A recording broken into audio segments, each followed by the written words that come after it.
sponsored by the Macedon Historical Society. All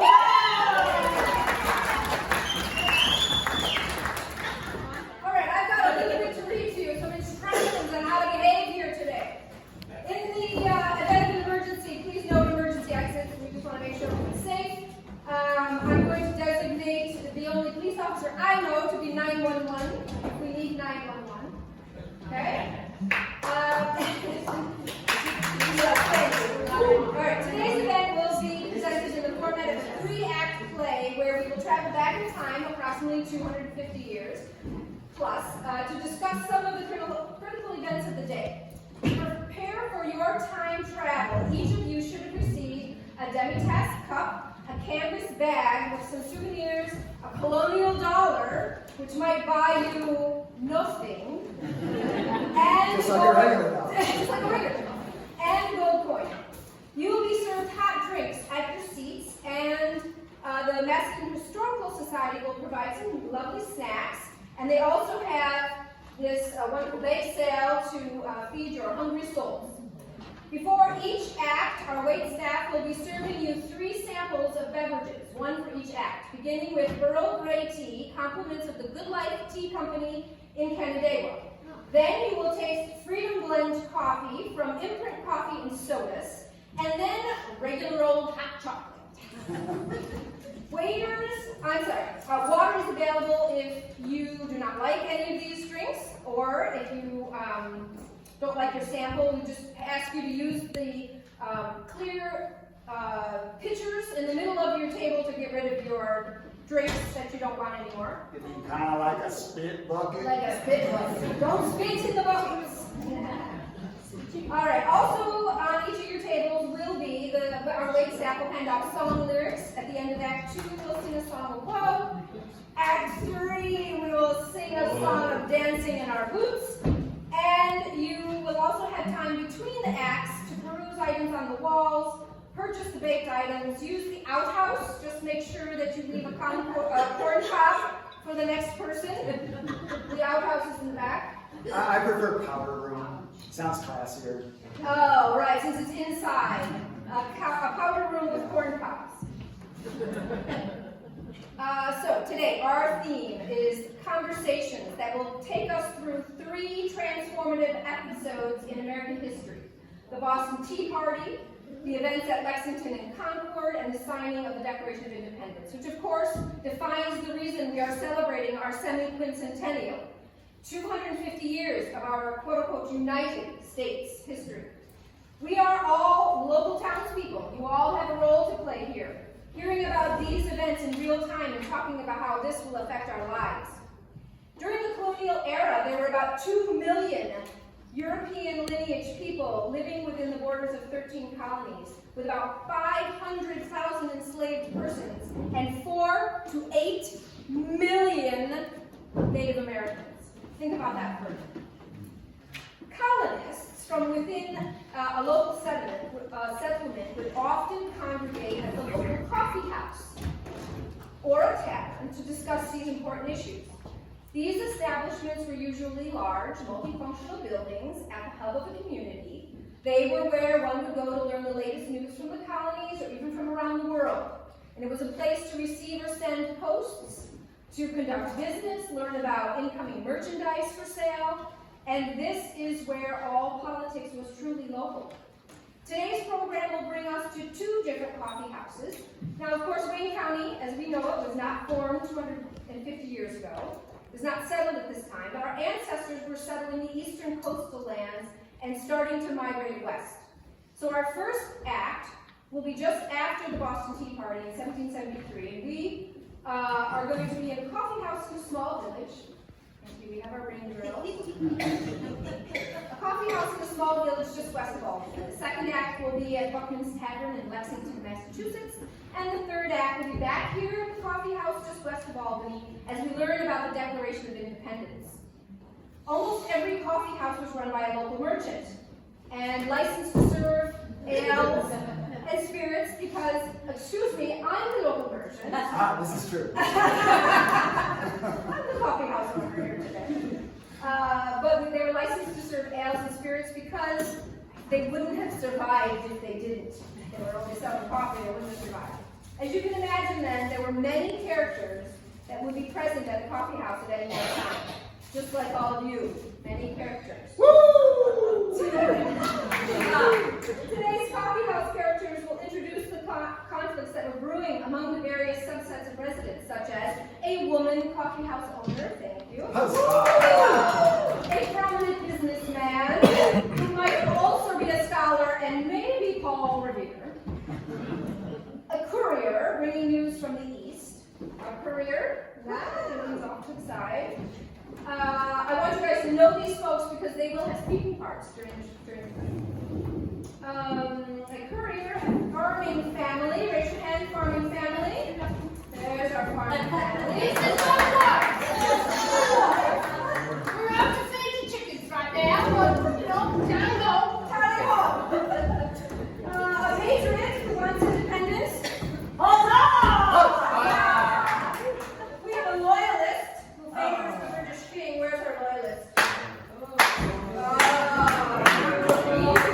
But I'll get that from the loyalist and also Dr. Reed.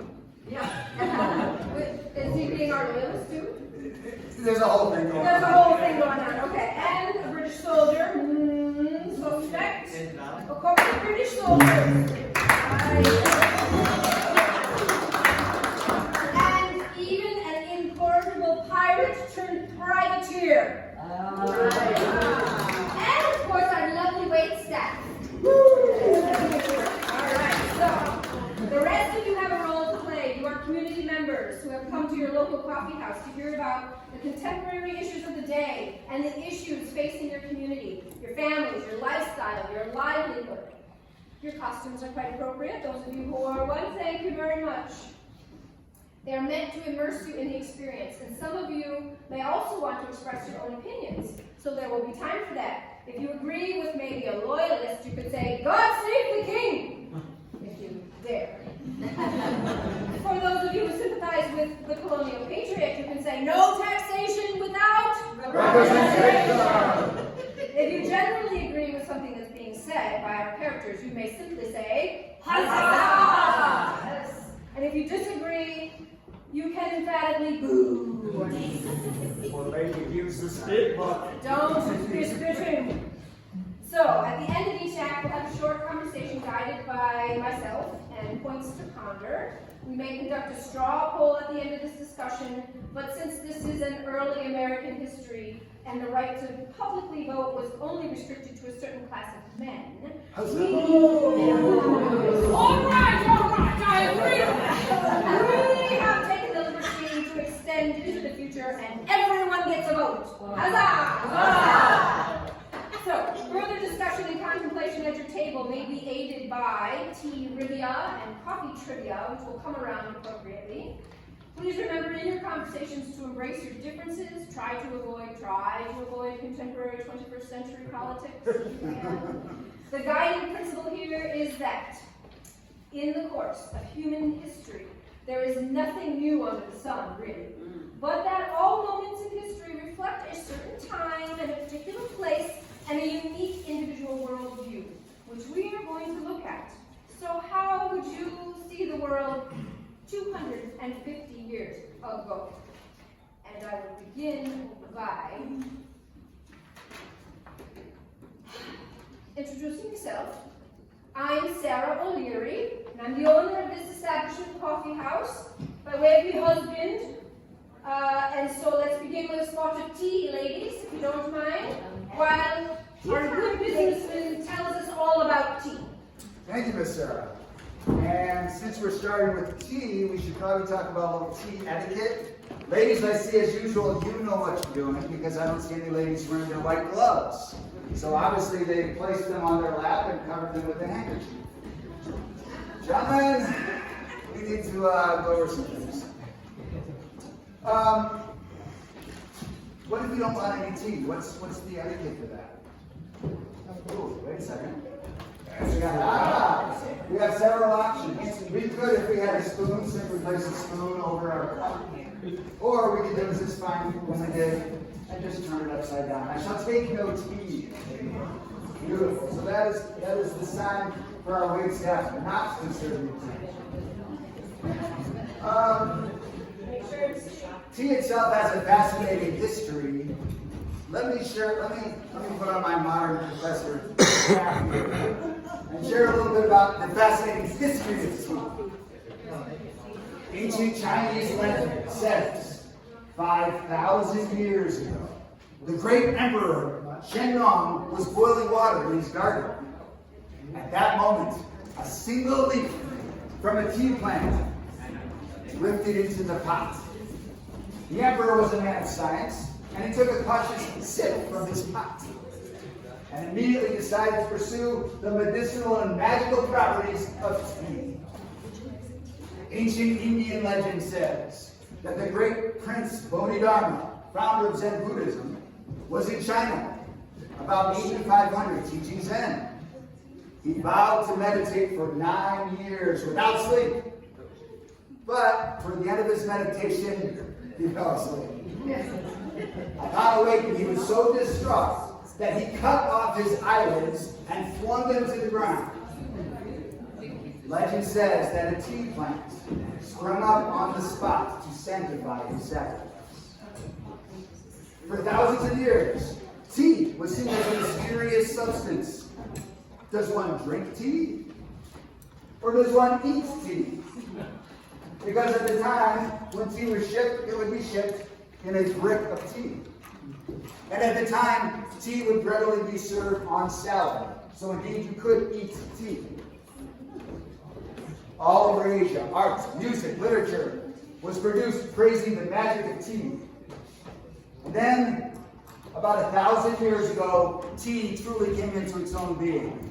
How do we know that tea came into its own being? Well, no, we're way before that. The Chinese government started taxing it. So you know it was a thing when the government starts taxing it. The magic began spreading throughout the Orient. Camels brought tea leaves to Russia, and the Arabs began steeping tea leaves. Marco Polo spoke of encountering tea on his travel along the Silk Road, which could also be called the Tea Road. Some say that the camel caravans loaded with tea would sometimes collide in a bone-shaking collision. Today we call that a T-bone. I just made that up. I can probably pretty much say what I want. I'm just teasing you. It was the Dutch who introduced tea to Europe around 1600. The Dutch East India Company brought Chinese tea to Holland through a trading post on the island of Java.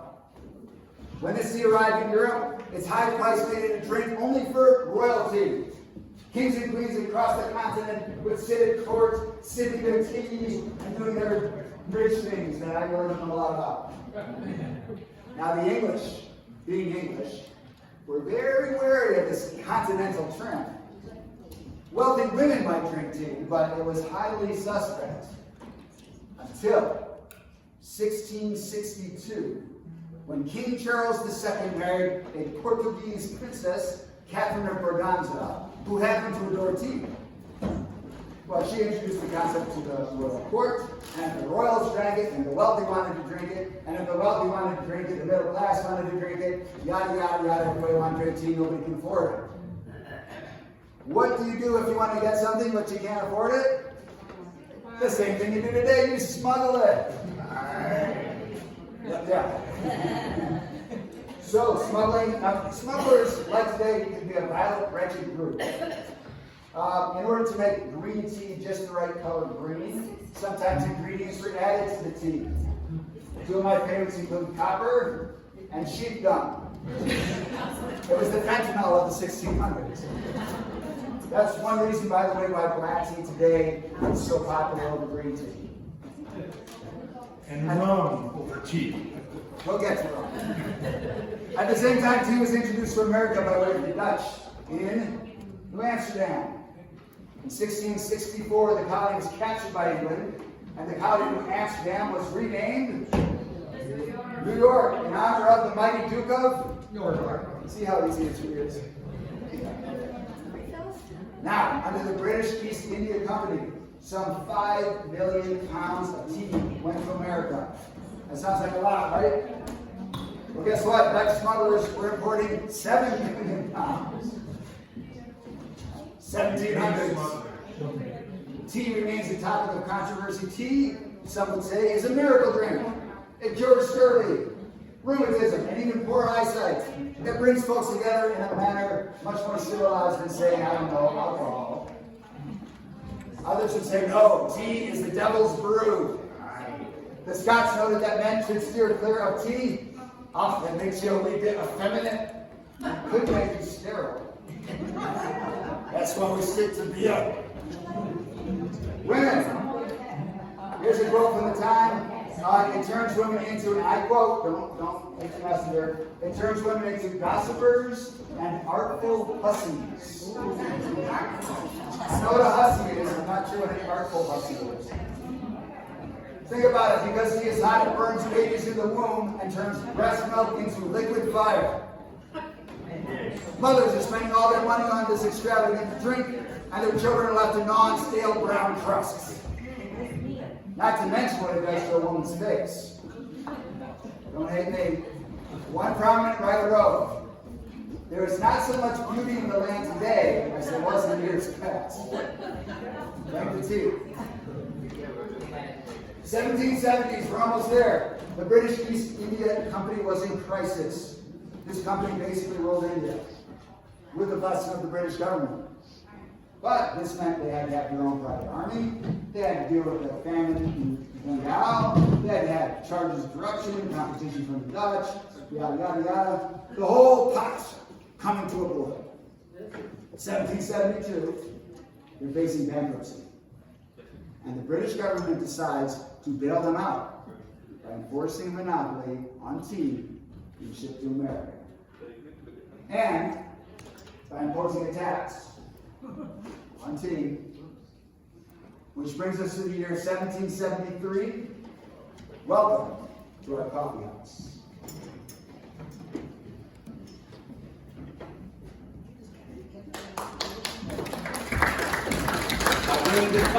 Dispatches? Why, you must be our new courier. Yeah, actually it's pronounced courrier. COVID. No, courrier. Cool, wait. Just give me that. Where are these dispatches coming from? Boston Harbor. Actually, it's pronounced Boston Harbor. Boston Harbor. Off you go. France, right? Oh.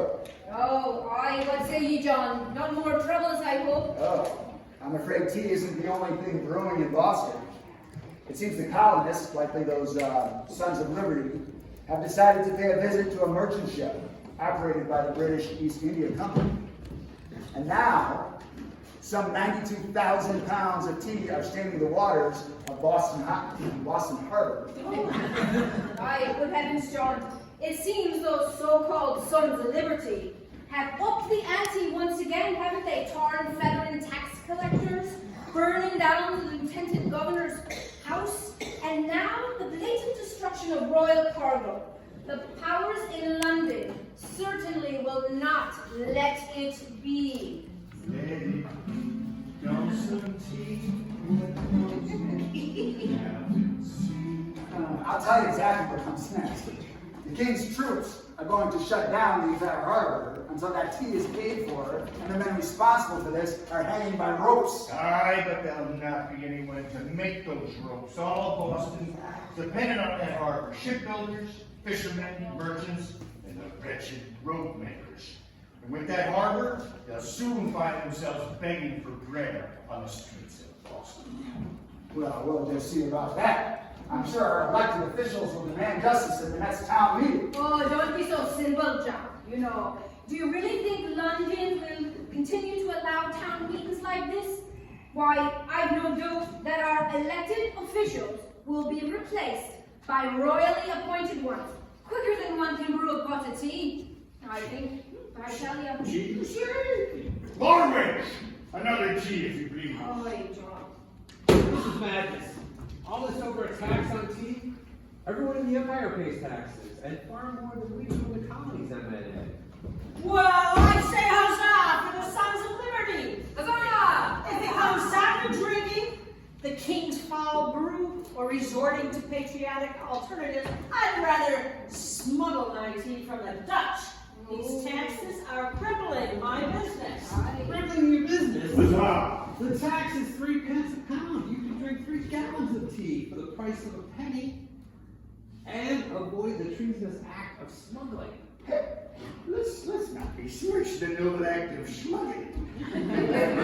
That cane sugar in place of the tea was probably smuggled from the West Indies by one of my upstanding patriots. Except he's not drinking tea at all now, is he? Yeah, he's totally tea. I'm a teetotaler. The issue is not the amount of the tax, nor what is being taxed. The issue is that we colonists have no say in the matter. We're not allowed to vote for members of parliament, or even send representatives to parliament, and our own local legislatures have no say in matters of taxation. These are the rights of every Englishman, and by God, aren't we all Englishmen? Well, perhaps not all English men, I'd say. And I'm not really sure about the English part.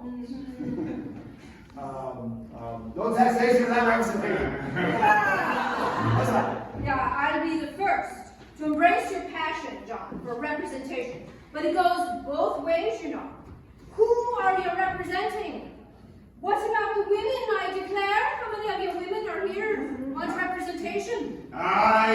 This, gentlemen, is why women ought not get involved in business or have any say in the vote. Really? Tend to your tea, Jack. I declare that even Mother England denies representation for most people now here in the colonies, also denying the privilege of the ballot. Many are denied a voice. Those under 21, those who don't own enough property, those who profess as being Jewish or Quaker or even Catholics. Scourge of the earth, papists, heretics. Indentured servants also not represented. Those of the Negro race, both enslaved and freeborn. Much like adult sons living in their parents' basements. Failures to launch! Anyway, and of course women are not represented, and those of the female persuasion. Are we not bone of thy bone, flesh of thy flesh? Why, the only reason I'm allowed to own this fine establishment is because I'm a widow. Were I to become wed again, I might have 2 tyrants. One 3,000 miles away, judging my activities by day, and another one right here at home, judging my activities at night. No taxation Oh, without representation. that's right. That is right. Is there a Dr. Reed in the house? Dr. Reed. I would like to speak if I may. Yes, Dr. Reed, a man of respect. From the very Boston township we speak of. What say ye on the matters of independence, Doctor? As a physician, I know more than a little about the effects of violence. Indeed, I was called upon to examine the dead body of Crispus Attucks. Crispus Attucks. Wasn't he that man from the West Indies who was cut down by the King's troops? First of all, as Correct. a bloody massacre? Correct. That was 3 years past, and I fear little has improved since that Boston massacre. We are still enslaved by a prince who has overstepped his powers, and when rulers become tyrants, they cease to become king. They cease to be kings. Preachers tell us to pursue passive obedience. Yet I say that our Maker designed us as rational creatures who chafe at the yoke of oppression. Surely when we suppress the rod of a tyrant, a great chorus in heaven announces God's pleasure. Huzzah! Amen, Dr. Reed.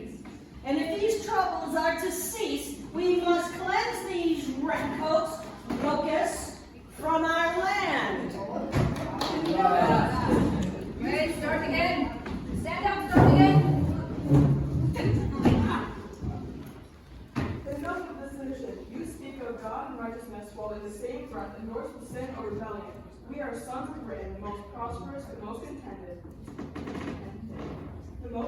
industrious nation of the face of the earth. Have you forgotten how we stood together as brothers against the aggressions of the French? Who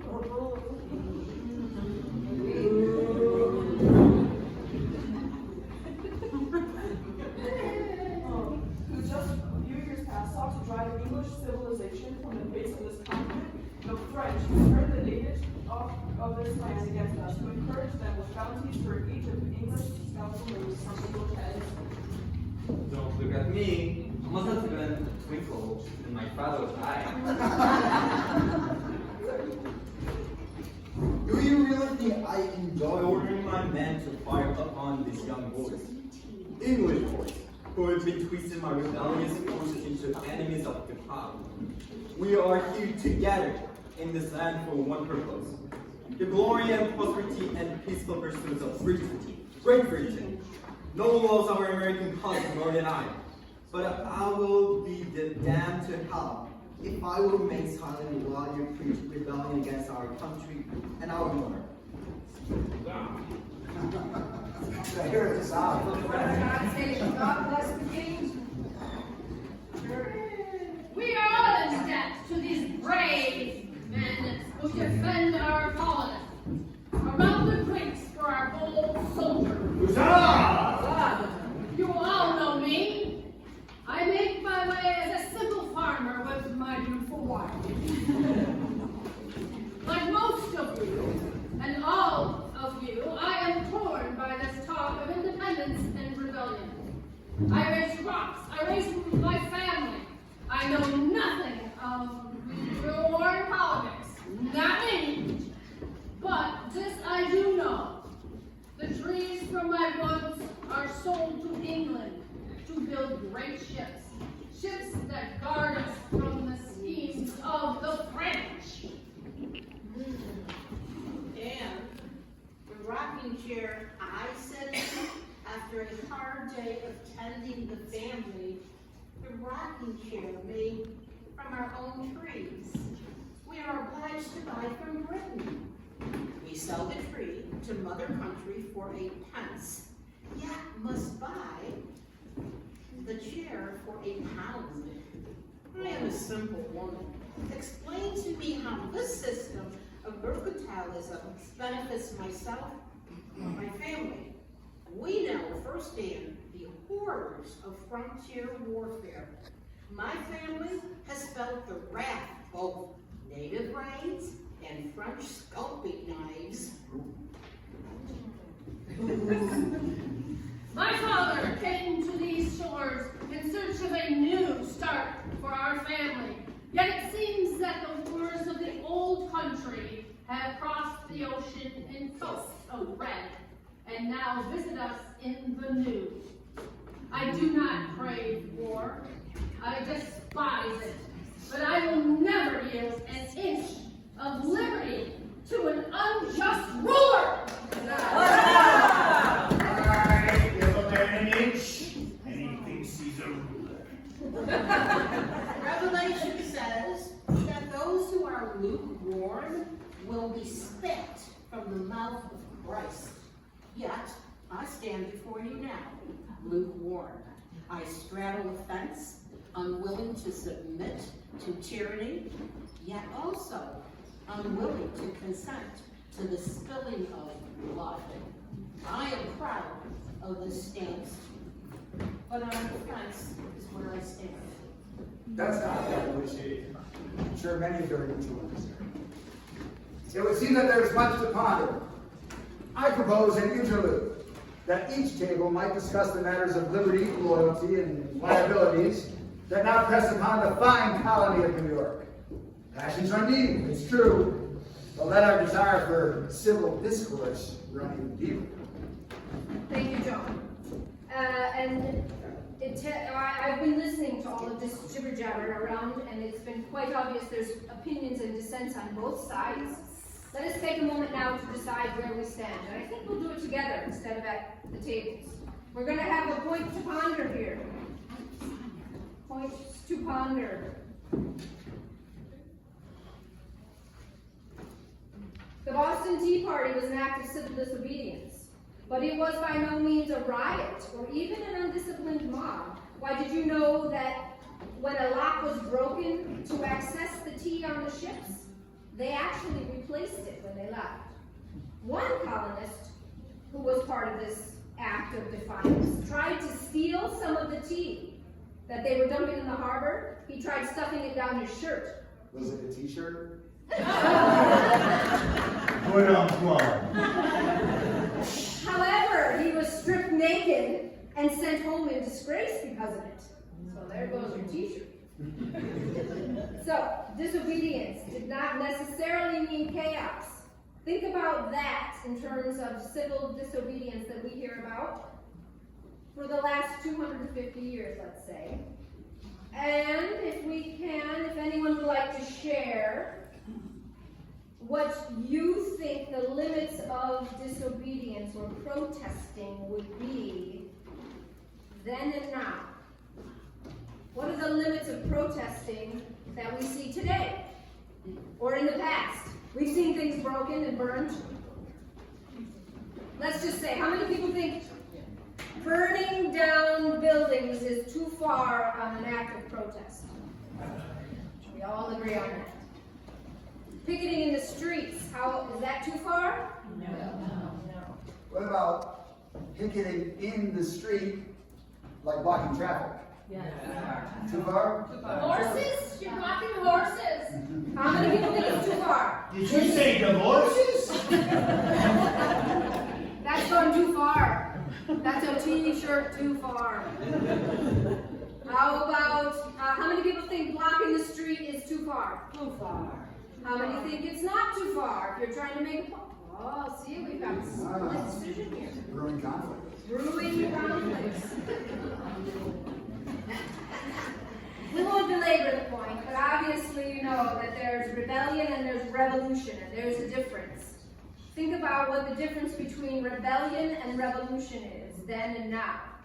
And how is it possible to stay neutral in the time of what was really a civil war? The Revolutionary War really was a civil war. It was between the people in their own town.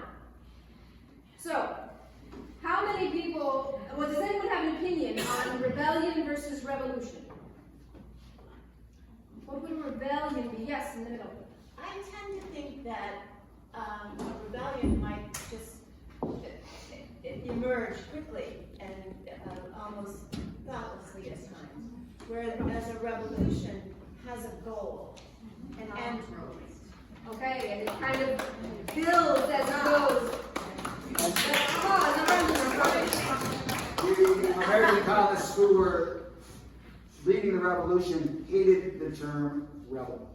Because in the biblical sense, a rebel is Satan. So we have quotes where someone would say, you know, surrender rebel, and they'd say, surrender rebel, damn you call me a rebel. So rebel is a dirty word. They were perhaps revolutionary, but not a rebel.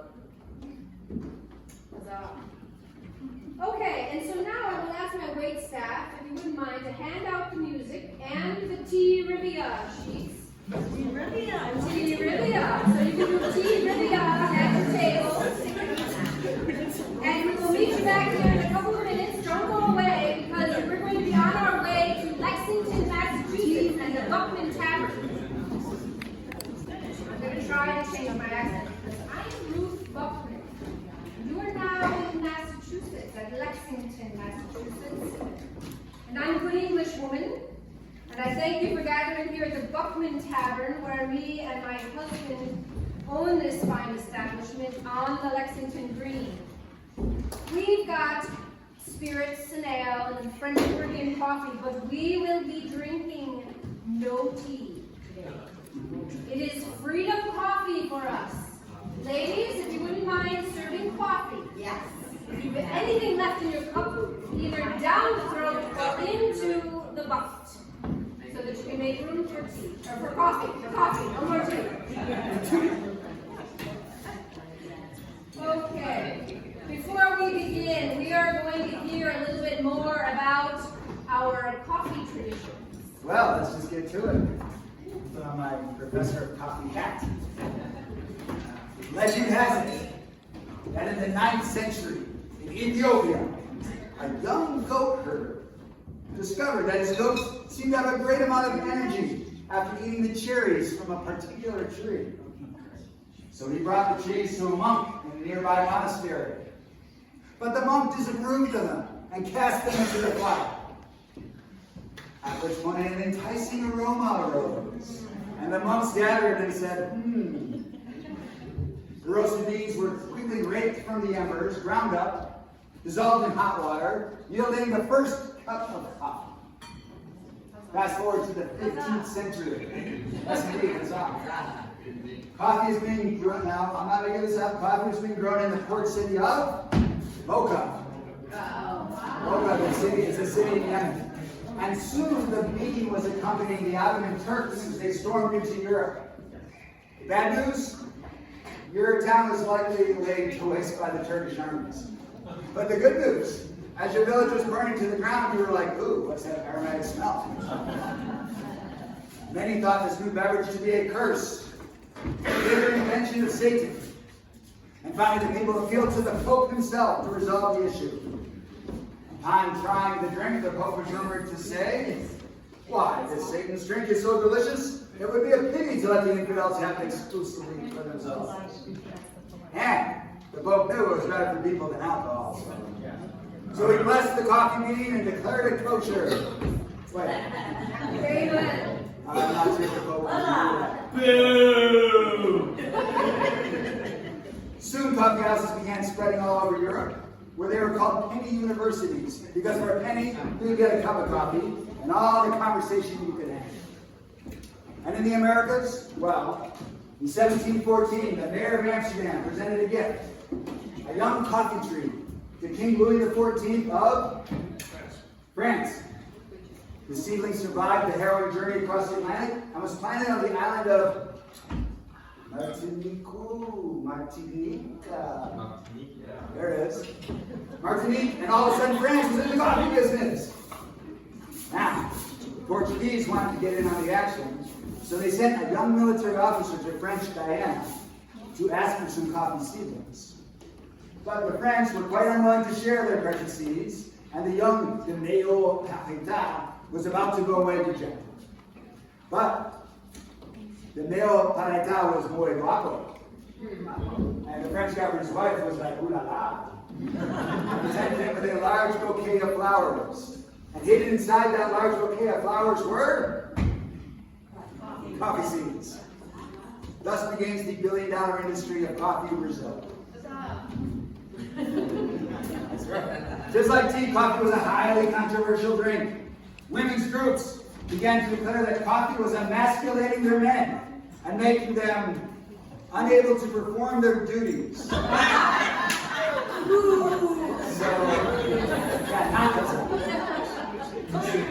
So just to clarify, tea makes women ugly, and coffee makes men impotent. Don't risk your manly performance, drink beer. No problem. But still, the drink was much cheaper than tea, and it continued to grow in popularity. 1775, where we are today, tea was boycotted, but so was coffee. And it too was a British imperialistic commodity. Now, how do you get around this? Smuggling. They were actually pretty clever. When the coffee came into America, they would say, oh, well, this coffee was salvaged from a British shipwreck. Or, yeah, we captured this coffee from pirates. So, yeah.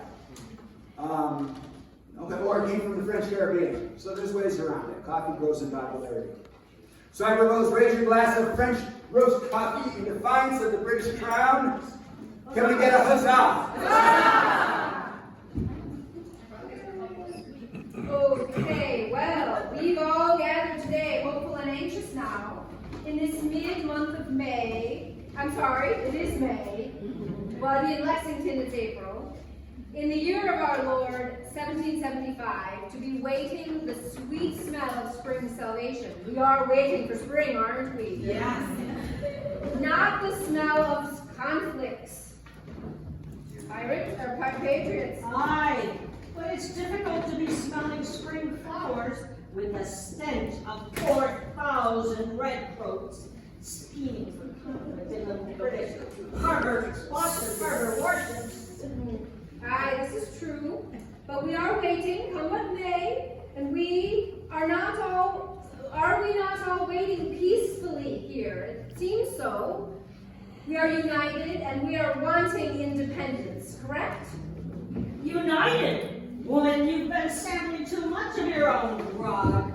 Don't you know there's a double trouble brewing everywhere you go? Why, even one of these pretty smart wenches here. Oh, my Why, you're ladies. looking to enhance her wage, sharing a big bit of information with the likes of the British General Gage and a bloody band of lobsterbacks. Oh, come now. Oh.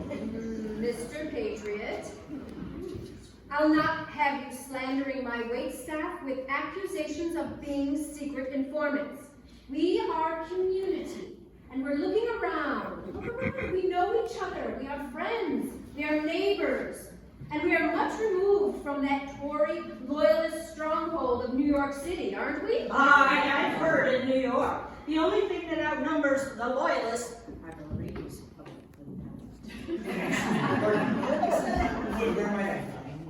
There'll be none of that. Don't you have a pirate crew you should be minding, Jack? And you sure do get it right. Alas, there is a little pillaging to be had. What with the royal blockade of Boston Harbor and British warships everywhere you look. Bad for business, especially for honest seafaring merchants like myself. Ah, Mr. Revere, you look exhausted. Oh, where's your horse, What on earth are you doing here? If Sam Adams and John Hancock you are looking for, it is the Green Dragon Inn that you have to go to. I have just left there. Sam and John are fleeing for safety even as we speak. The reserves of powder and armed stash at Concord are being moved to safer locales, and I've been notifying our militia along the way. Someone keep an eye on that. Notifying your militia along the way. Where are you? Ready? I'm lost. I'm sorry. No, man. I need to Long and dangerous. These long and dangerous messenger rides for I'm the one that should be tired. I run two establishments, are you kidding me? These long and dangerous messenger rides for the committees of correspondence are going to be the end of you. We can't have that. Ladies, get him a blanket and a hot toddy.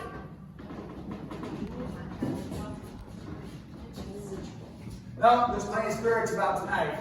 Without me adding to the brew. I'll be alert with coffee, not smothering tea or ales. I'll be taking that toddy. And the blanket.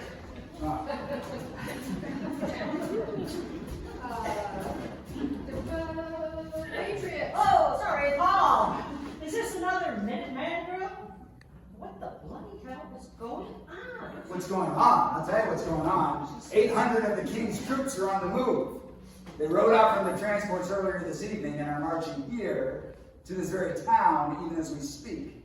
Myself, William Dawes, and Dr. Warren are continuing to alert the militia from here to Concord. But the redcoats are everywhere.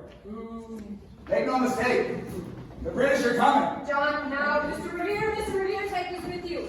May God bless you in your actions, Mr. Revere, and against General Gage, his men, may you elude them and subdue them. Huzzah! I join you, of course, but you know how you feel about drinking and robbing.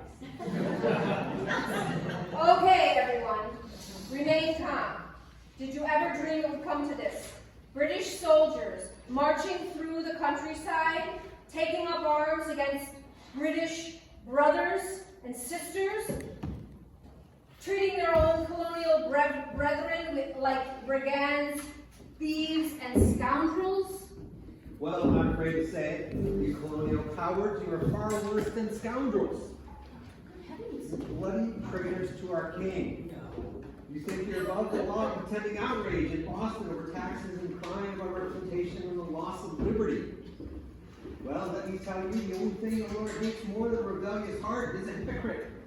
Liberty? Why, I know men in this very room who master themselves over slaves, and many of you have indentured servants who may as well be slaves. Liberty! Ha!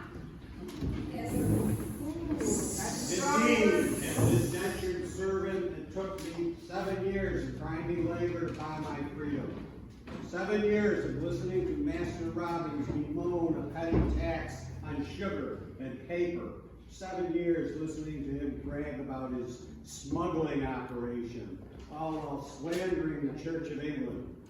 That's right, Robbins was a rock-throwing man, right through the governor's window, pouring scalding hot tar on the revenue official, laughing as the man screamed in agony, dousing his body in feathers, forcing him out of town atop a rail, all while singing ditties about freedom. Where's the liberty in that? This little rebellion isn't about liberty or repression. It's about greed and sedition. You all talk about freedom and slavery like you know the difference. Well, this is my freedom to speak my mind, curse your insurrection, curse your Continental Congress, and a pox on this coffee house. I always suspected you as being friends of the crown. Let's hang these loyalists!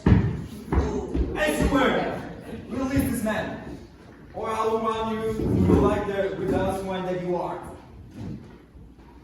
Remember the words of the prophet Hosea. He that sows rebellion shall reap the whirlwind. Long live the king. Indeed, indeed. God save great King George. God save King. Right, I can do this.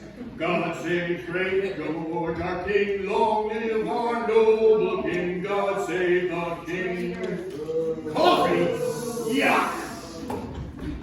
This little rebellion of yours is over. The traitors of Sam Adams and John Hancock will soon be our hands, as will the pitiful supply of gunpowder and arms smuggled into Concord.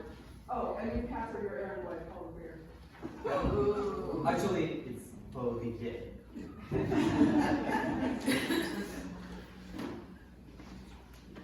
What does the redcoat have to say? Wait a minute.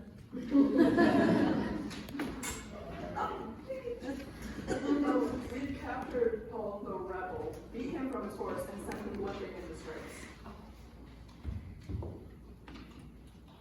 My professional soldiers have already crushed your little rebel of militia, causing them to flee like rabbits from Lexington Bridge. And we shall soon complete our mission, returning victories to our fleet in Boston Harbor. What did you think? That you would defy the king and the greatest military force the world has ever known? That we would turn a blind eye to your pompous and criminal actions of gathering ammunition against the king? It's too late for your ill-fated committees of correspondence. However, there is still hope for you, gentle people and your families. Return to your farms and stores, return to your tranquil lives. Our great king is the right mercy, but his patience has been stretched to the land. The time for gentle mourning is at hand. There he goes. Well,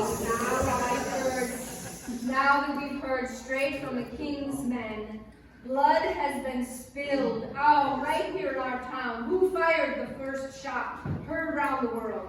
Was it one from both sides? And probably not the last. But it's not too late. Now is the time. We must choose our families. What are the consequences of picking up arms against the crown, even to defend yourself from it? You all must decide where your loyalties lie. So, we are going to, again, take some points to ponder. Turn to my points to ponder here, folks. I shall ponder you as you look for your points to ponder. Points to ponder. Thank you, that helped a bit. 1775 is the year of Lexington and Concord. And it was a time for decision. Every man, woman, and child would be affected by the revolution and the war that was brewing. So, let us consider. Do you think it is possible to be truly neutral? We talked about this a minute ago. In an armed conflict, when push comes to shove and everyone must take a side. How hard would it be to be neutral? So if this is your community, this is the small settlement where you live, How many have identified themselves as neutral? I know the farmers have in the back. The farmers have identified themselves as neutral. Who else would be neutral in this argument of royalists? One more neutral. Do you think you're safe as neutral? I want my wife to be protected. Statistically, 1/3 of Americans declared neutrality, 1/3 wanted to seek independence, and 1/3 would remain loyal, roughly. Which means 1/3 of your town. Although towns may have split into loyalist towns and patriot towns, but there were factions within towns that were fighting with each other. And some of us only cared about money and didn't care about chaos. Even today. The Revolutionary War was also both conventional war, where men would line up in rows, but it was also a guerrilla war. And so, is it possible to win an offensive war against, let's say, an entire population? The British were coming in, they had to keep shipping men in, and I mentioned earlier there were at least 2 million colonists. Not all were with the British, so think about how impossible it must have felt, although they were colonizing the rest of the world. How impossible that must have felt. And they had to keep bringing in, what was the next wave of soldiers were Hessians, correct? Mercenaries from Hesse and other German provinces. Okay, and so, how many of you, or does anyone have any commentary, any thoughts on where you would be if you were in this community and that you were having conversations in the coffee house about where you stand on being a patriot, on siding with what they didn't even know was independence yet, that was only going to come in another 6 months or so, but just stopping the British from marching against or raising arms against. Would there be a difference between people in an urban or versus rural setting, would you think? I do, I think. The largest groups of patriots tend to be in places like New York City and places like Philadelphia, because the British, thinking traditional warfare, would seek to conquer the large cities, because that's how they did in Europe. It's not going to work here, but that's the mindset. If we just conquer the big cities, we'll win the war. So they tended to be clusters of loyalists in the large cities.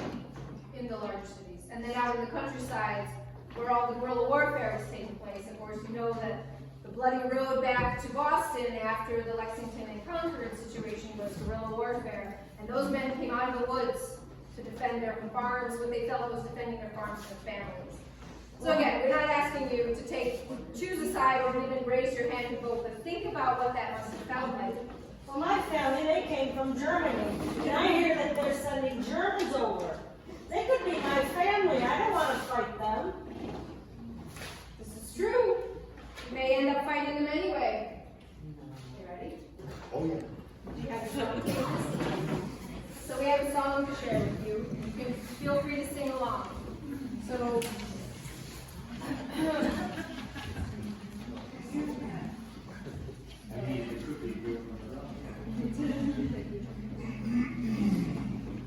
So our patriot raises an important question about about fighting your family, sending boys to war, or fathers or brothers.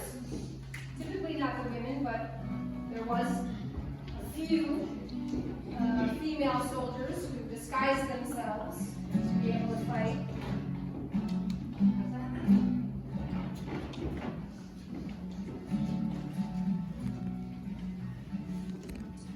So this is about Johnny, any soldier, not just Johnny. Here I sit on Butternut Hill. Who would blame me, cry my fill?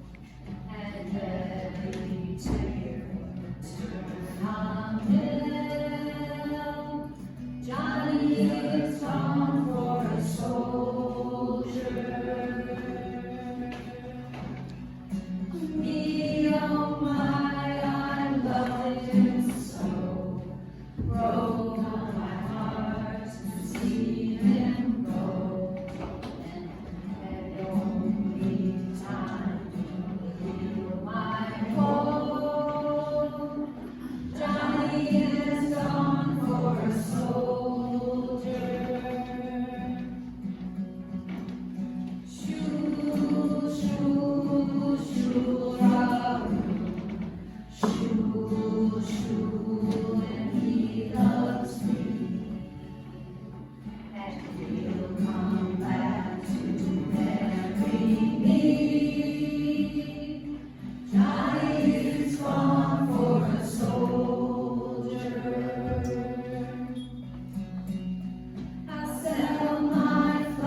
Columbus was on his 4th journey to the New World, the Americas, and they sailed through the Gulf of Honduras.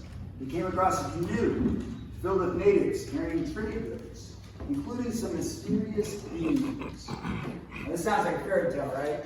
Columbus's crew had no idea what these were, and when they accidentally dropped the few, the canoe crew freaked out. It turns out these were cocoa beans from the cacao plant. Cacao trees are native to the Amazon, where they've been a powerful part of native culture for 5,000 years.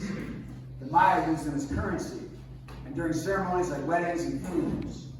Only men were allowed to partake of them, as it was believed the bean would cause women and children to hallucinate.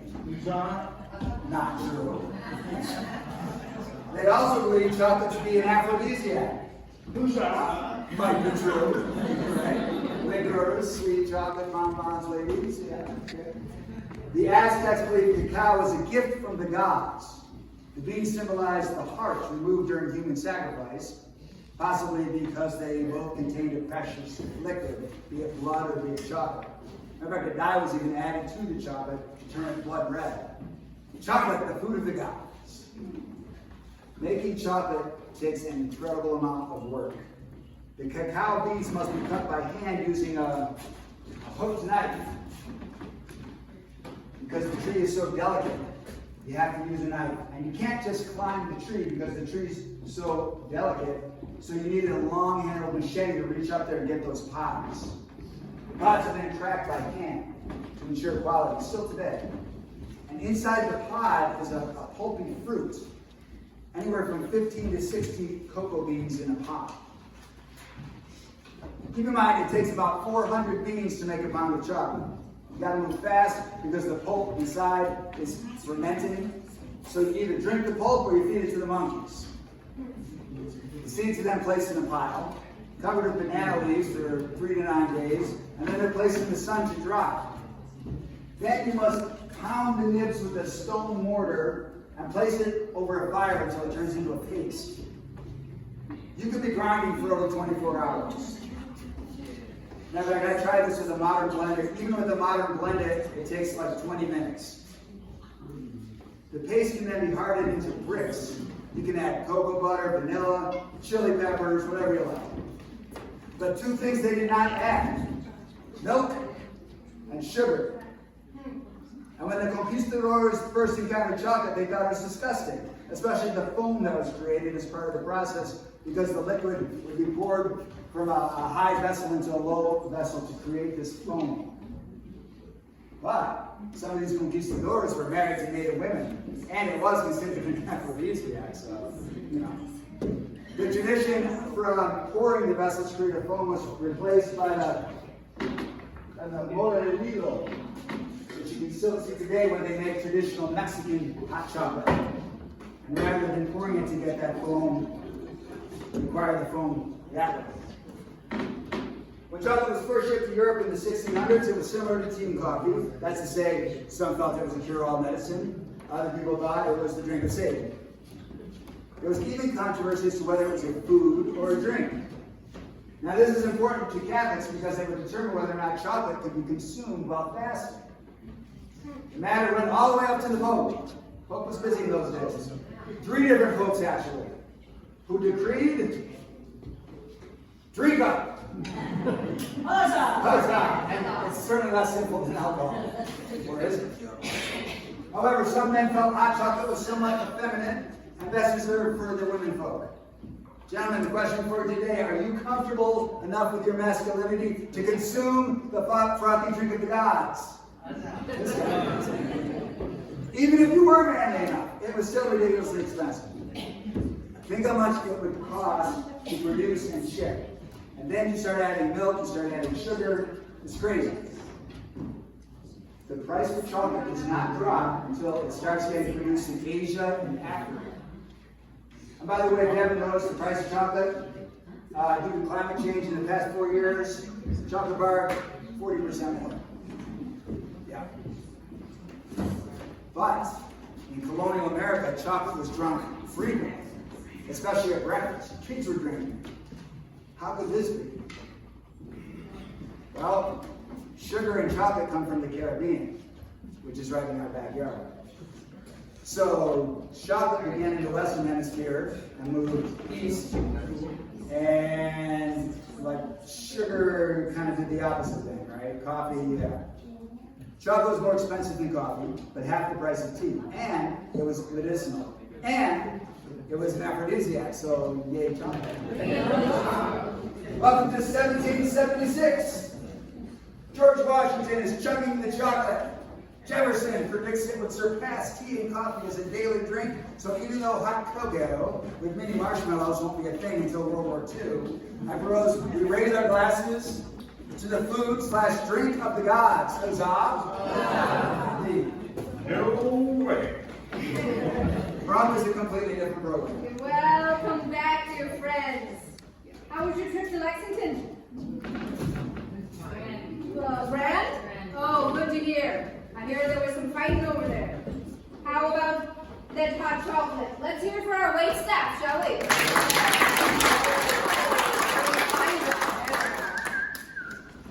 All right. Well, gentlemen, ladies, of course, we continue making a home west of Albany, which has never been easy, and it seems that this year, 1776, proves no different. Ah, I see our colonial. I see one of those guys. Come forth and deliver your summons, for news has been slow in these parts. Thanks to the efforts made by our command of safety, our mission were effective in driving the King's troops back to Boston after Lexington and Concord, or Concord. His Excellency George Washington, gentleman farmer, and land superior from Virginia are strongly taken command to the Continental Army. King George was rejected our final appeal for peace submitted last year in the Holy French petition, and he has declared the American colonies to be in a state of open rebellion. Long live General Washington! Huzzah! With the help of the artillery we captured at Fort Ticonderoga, the Continental Army successfully drove the British ships from Boston Harbor. It seems the redcoats have fled to Canada. And what news from Canada? We have heard that our boys under General Montgomery and General Arnold are attempting a surprise attack last winter. Yeah, I'm afraid the Canadian campaign has ended in failure. We were able to capture Montreal and place Quebec City under siege. However, during the assault, Montgomery was cut in half by a cannonball, and Benedict Arnold suffered severe injury.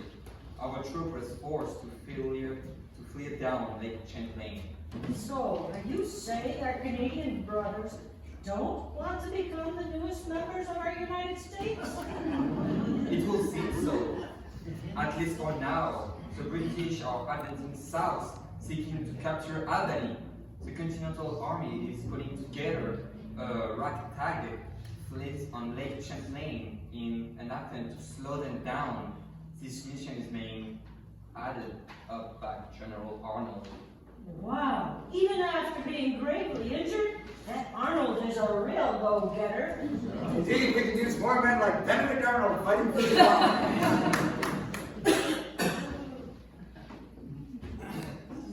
Cause destined to fail. Let's be realistic. The British Army is the most powerful military force on earth. Good Lord, man, have you not looked at the map recently? Canada, Australia, India, Gibraltar, large portions of Africa and the Caribbean, all under their control. You're not rebelling against England, you're rebelling against the British Empire. That may be so, but they don't control these 13 colonies. Fully 1/3 of colonists have pledged allegiance to the king. Think of William Franklin, Benjamin Franklin's son. He's a staunch loyalist. And our old friend Dr. Reed, who we heard speak so strongly against Britain, loyalist. And General Arnold, with Congress denying him a promotion, it wouldn't surprise me if he buried a pretty little loyalist heart and began his soldiering for the British. Sir, you speak fancifully. Let us stick to the points of fact. Very well. The fact is that we now find ourselves embroiled in a great civil war, and most of the colony of New York is staunchly in support of our king. I'm so confused. I want to remain loyal to the king, but he refused to allow us to govern ourselves. I hate taxes, but I cannot bring myself to kill Englishmen over money. I'm not a mercenary. I would fight anyone for possession of some pounds and shillings.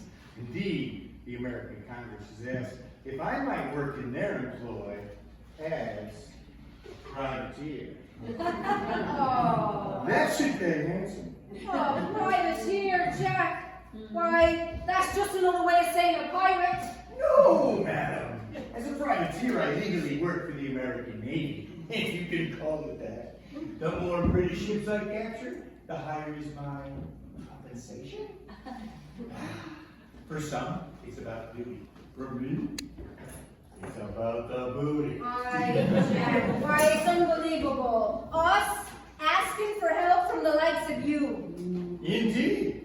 The British Navy outnumbers us 10-1, and King George is supplementing his troops with some 30,000 German mercenaries, due to be here any day now. And the Senecas and Mohawks, the most powerful nations in New York, are even now attacking Patriot settlements with the help of British guns and ammunition. Man, it seems like you could use all the help you can get. I want to help, indeed, but which side should I help? Which side? I don't want to be a pig, but some might say it's just common sense. Who's up? Hold on, I got a pencil here. Common sense, you mean this man right here? Yeah. Common sense. Common sense. Oh, you must be referring to that pamphlet that everyone seems to be reading. What is that man's name? Windowpane? That's Thomas Paine, dear. And yes, it seems that the common sense argument laid forth in his little pamphlet packed a real punch. And it is convincing many to rally around the patriot cause. Thomas Paine, born in Mother England, where he worked making women's corsets, collecting revenue, and even working briefly as a privateer. Making women's own vegetables, tax collecting, and privateering. I think I like it. Okay. He arrived on our shore just 2 years ago, in 74. Turns out the journey almost killed him. Typhoid fever ravaged the ship, and Mr. Paine was too sick to disembark without the help of a doctor. That would be our own Dr. Benjamin Franklin. And it would. After he recovered, he began writing for the Pennsylvania Magazine, and as of last year, he became chief editor, writing against slavery, supporting the working class, a true influencer. Of course, all of this pales before his pamphlet Common Sense. Arguments for independence stated so simply, yet so powerfully. No wonder it's America's #1 best-selling pamphlet. I'm afraid I haven't read it. My mystery letter and reading are quite pitiful, as you can see. No worries, youngin. A man doesn't need reading and writing again in this world. Now learning your ciphers and arithmetics, that's a skill to be embraced, youngin. Poor Rose. Since so many others have already read and discussed Mr. Paine's pamphlet, perhaps there are some who might remind us of some of its key arguments. We have 5 voices in the room. Voice number 1. If God wanted England to rule over America, he wouldn't have placed them 3,000 miles apart. He would have made the American colonies so much larger.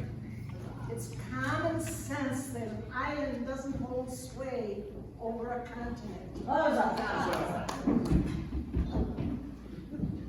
If kings and monarchs are such a great thing, then why is it that the only countries in Europe that enjoy peace are those without a king? Switzerland and Holland are common sense examples that republics are superior to kingdoms. If God approved of peace, then why did he warn Israel that the Lord alone was to be their king? Common sense and values Common sense declares it foolish that a son must automatically rule after his father. And remember, our own King George traces his reign back to a bastard from the shores of France.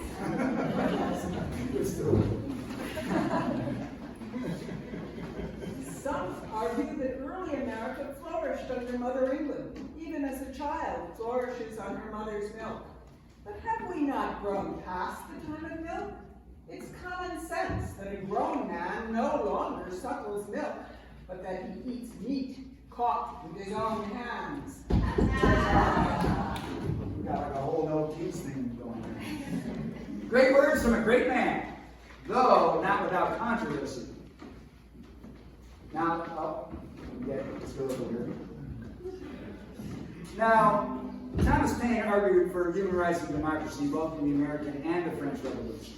But he was a staunch atheist, and he strongly criticized religion in an essay called The Age of Reason, causing many to turn against him. In 1809, he died in poverty, largely forgotten, and his bones were exhumed with the intent of taking them to England by an admirer who wanted to give him a hero's burial. However, somewhere along the way, they were lost. Nobody knows what became of them. Lost bones, a forgotten icon of freedom for the common man. Do you think someone would have written a song about that? Apparently they did. Thomas Paine's bones. I'm going to do the best we can here, folks. We're trying to get our...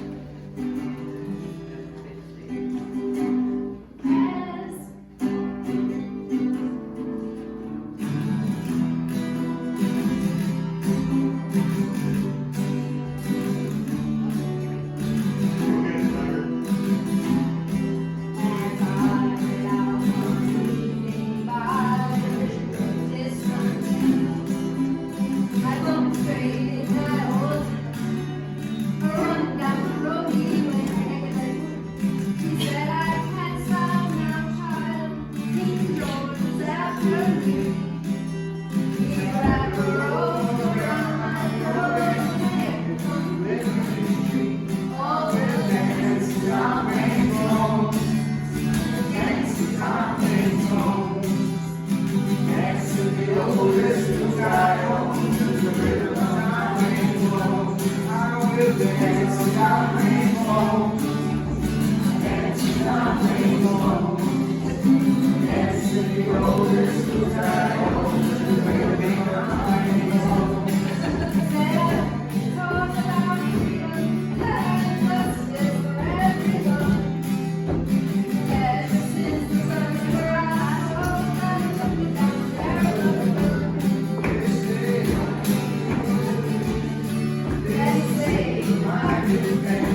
get galactical for simple facts. America's largest cities, Philadelphia and New York, are fast falling into British hands. 2/3 of colonists do not wish for independence. And who would you have rule this imaginary country? Jack? I like the sound of that. Jack? From a jack to a king? I like the sound of that. We'll soon be traveling to New York City, perhaps the only sane place in this colony. Those who wish to join us shall be welcomed into the benevolent arms of the king.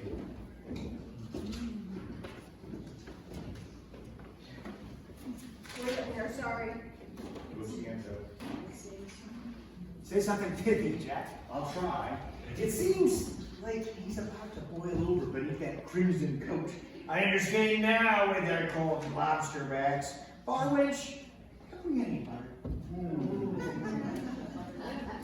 Curry. Yeah, Curry. You and I get to look at the contents of your satchel. of course, sir. Declaration as sent for by the Continental Congress. Ooh, declaration. I like the sound of that. A Declaration of Independence. They actually did it by George. I mean George Washington. Not King George. Date. July 4th, 1776. Let's see if I can read this. The unanimous declaration of the 13 United States of America. When in the course of human events, it becomes necessary for one people to dissolve the political bands which have connected them with another. John, as talented a writer as Mr. Jefferson is, I fear the hour grows late. The troops are to muster before sunset. Perhaps you can illuminate us with just the most stellar pieces of the document. Oh, of course. We hold these truths to be self-evident, that all men are created equal, that they are endowed by their Creator with certain unalienable rights, that among these are, notice, life, liberty, and the pursuit of happiness. The history of the present King of Great Britain is a history of repeated injuries and usurpations, forcing us to accept the King's soldiers into our houses, cutting off our trade with all parts of the world, imposing taxes on us without our consent, depriving us from the benefits of trial by jury. He has plundered our seas, ravaged our coasts, burned our towns, and destroyed the lives of our people, and is now even at this time transporting large armies of foreign mercenaries to complete the works of death, desolation, and tyranny. It's not a short list of grievances. It isn't, no. And John, it seems the entire Continental Congress has signed this document. Those scallywags may well have signed their own death warrants. But don't you see? They're not afraid to declare their intention, even if you means living as fugitive. They have all decided to hang out together. Aye. And hang together they will if King George catches them. Well, the boldest signature by far is John Hancock's, President of the Congress. I wonder why he signed so large. I'm told he say it was so King George who read it without putting on his spectacles. For the support of this declaration, with a firm reliance on the protection of divine providence, we mutually pledge to each other our lives, our fortunes, and our sacred honor. The deed is done. The time for debate is over. Well, or perhaps the time for debate has just begun. This is one thing to declare ourselves independent. Aye, and it's another thing to turn a declaration into the reality of a free republic for everyone. Aye, and it's one thing to form a free country, and quite another to maintain it for ourselves and our posterity. So, dear townsfolk, this is the last discussion of the day. We won't be taking a vote, but we need you to think, what does it mean to be free? What does freedom mean to you?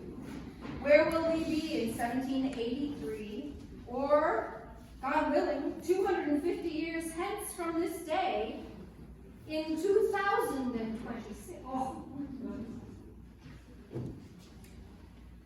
What does it mean to be free? Anyone have a thought? Would like to share what freedom means to you? How about this table? What does freedom mean to you? Terry. So I want to take a minute to make sure that we introduce our cast. So John and Paul Revere, Mr. Chris Blum. Our favorite pirate turned privateer, Ed Sylvester. That's Paul with the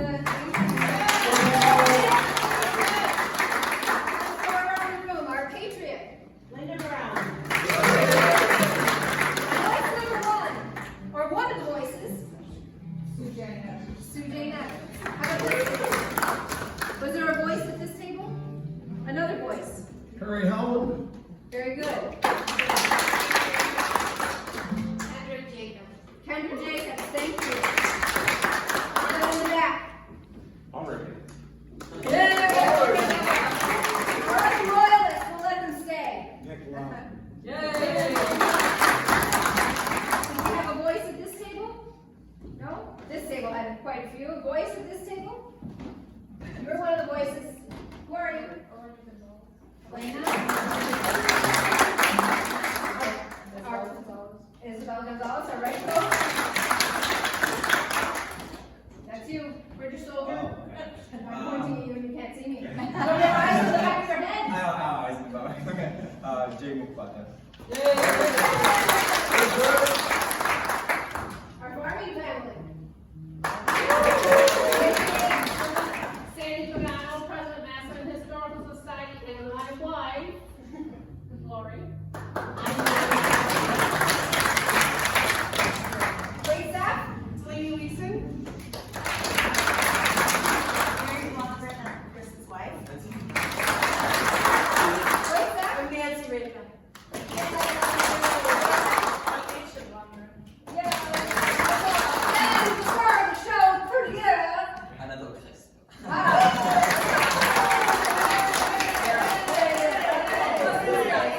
Oh, I'm sorry, Rita, the one of the voices. Oh, Amy Brown. She'll never be forgotten because she raises her voice. Okay, we thank the Massachusetts Historical Society for food and beverage. Imprint coffee and their Freedom Blend. I do want to mention this Freedom Blend is available. There's some signs on the table over here. Their Freedom Blend coffee is being sold as a fundraiser to support the fight against human trafficking, the other freedom fight in our day.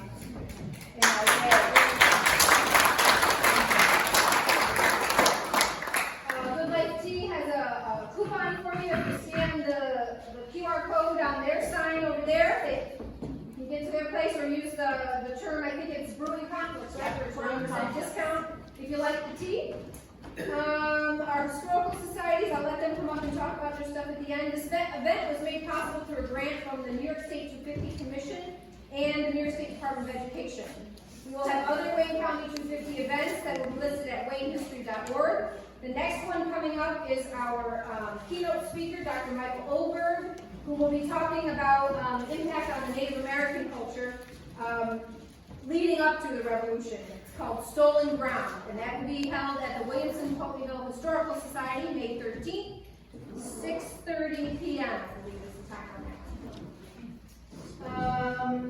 that. What else? Lastly, we encourage you to get involved with your local historical societies. And so with that, I would like to invite Ms. Lynn Brown up for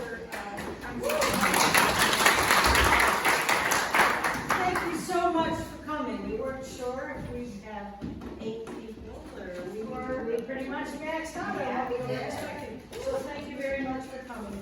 My name is Linda Brown, B-R-A-U-N, and I'm the secretary of the Historical Society. We're always looking for new members, but I'm also the Massillon Town Historian. So part of our role as historians is to come up with things like this. I have a very small part, but that and Chris owns Chris owns a business called historic pursuits, that's where all these outfits came from. He provides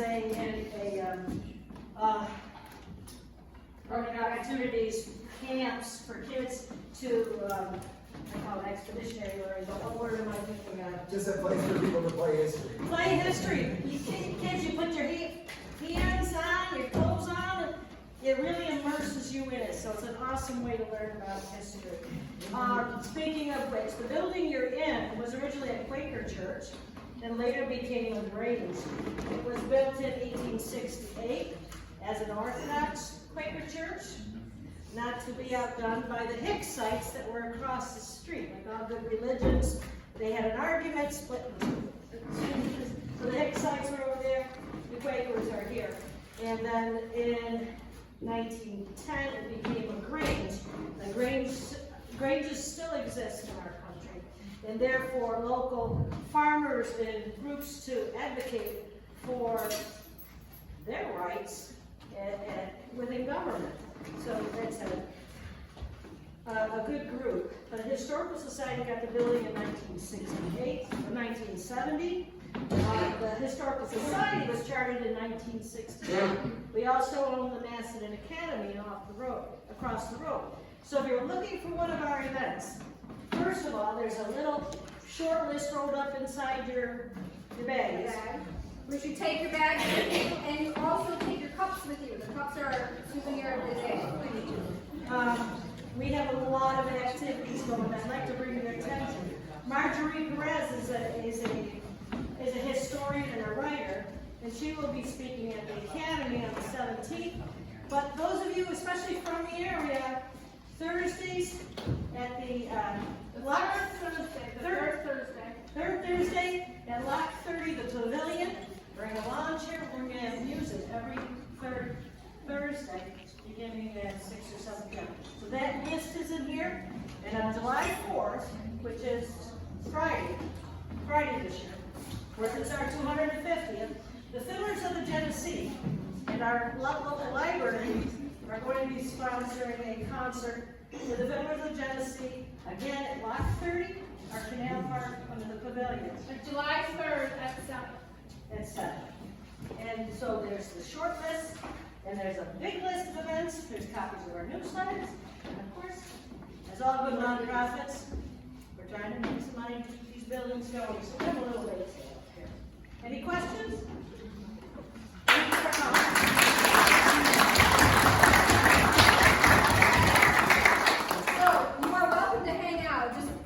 If you borrowed a costume, please leave the costume. Don't leave it with your clothing bag on. Leave the costume here. And you're welcome to look at all the posters and everything and chit chat. But thank you all for coming. We'll see you